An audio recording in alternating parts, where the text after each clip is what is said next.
If we're looking at astrology and comparing it to modern science looks crazy, okay? Our ancestors knew that the sun revolved around the North Pole, the one and only true center of our universe. Mainstream science, however, wants us to believe that we are currently living on a ball that's shooting through endless space, encircling a black hole at the center of the Milky Way, where we eventually will get sucked into.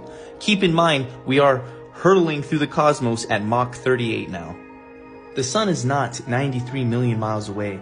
In fact, it's only about 60 to 600 miles away. We can tell the distance by looking at the rays of sun and following the sun rays back up to a specific point. The constellations are fixed, as they were nailed to the firmament or dome, which is the electromagnetic field that encloses our terrestrial Earth plane.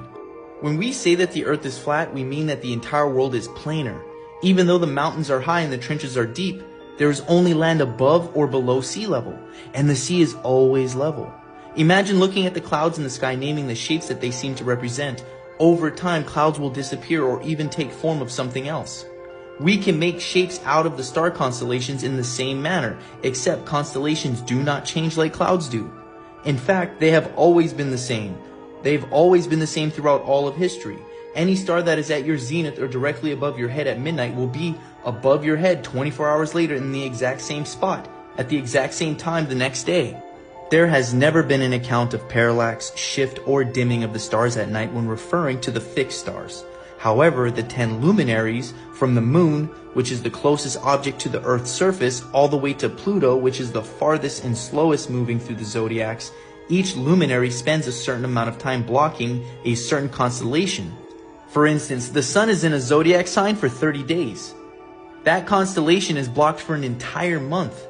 Now the moon spends about 2.5 days in each sign and will be within 30 degrees of a zodiac until the moon enters a new sign.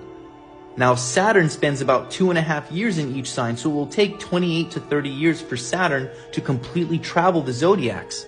And it's called a planet return when one of the 9 luminaries enters the sign it was in when you were born.